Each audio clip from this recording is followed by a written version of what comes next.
jiirkii dahabka ahaa. Sheeko Soomaali.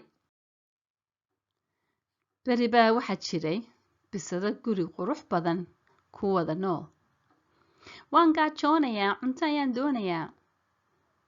Ray wanaagsan, jiir yaroo macaan waan ku rayn lahaa. Ina mari saaxiib. Haya ina mari, waan gaajoonaya aniguna. Bisadihii gurigii bay ka baxeen. Jiir badan ayaa meel ku dhow guriga ku dhuumanayay. Eeg bisadihii way baxeene. Gurigu waa ammaan intay ka maqan yihiin. Miyayna arkeen?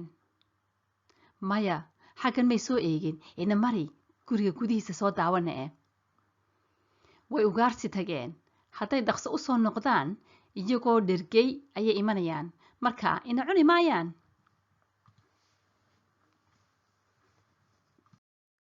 Jiirkii gurigii ayay galeen si ay u soo daawadaan. Khudraddan baleeg, wanaagsana. Talo bisadu ma cuntaa? Maya ma cunto, jiirkay cuntaa.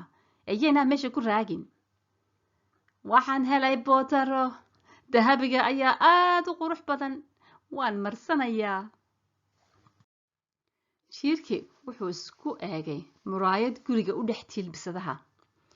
Jiirkii aad ayuu isla dhacay oo isku maleeyay inuu dahab ka kooban yahay. Bal quruxdayda eeg.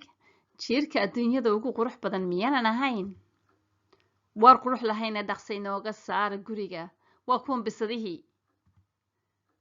Bisadihii miyay soo noqdeen? Jiirkii dahabka ahaa wuu isdhaga tiray oo wuxuu sii watay ciyaar iyo boodbood. Dhaqsada intaanayna arkin bisaduhu.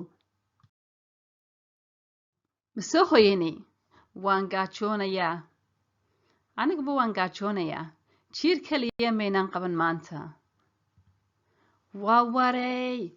Jiir baa guriga inagu sugayay. Bisadihii ayaa u soo galay jiirkii oo isdaawanaya. Bisadoo iska warrama. Jiir qurux badan miyaanan ahayn? Jiir dahaba ayaan ahay. Haa, waad qurux badan tahay. Waar inoo qabta.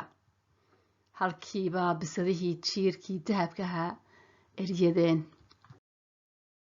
Maantoo dhan ayaynu raadinaynay jiir. Inagoo faramaran ayaynu ka soo noqonnay. Gurigii markaynu nimi, jiir baa inagu sugayay. Waar muxuu macaanaa. Halkaas ayuu ku dhintay jiirkii saaxiibadihii talada ka qaadan waaye. Haddii aad dhegaysato ehelkaaga iyo asxaabtaada, waad ka nabadgeli kartaa dhibaatooyin fara badan.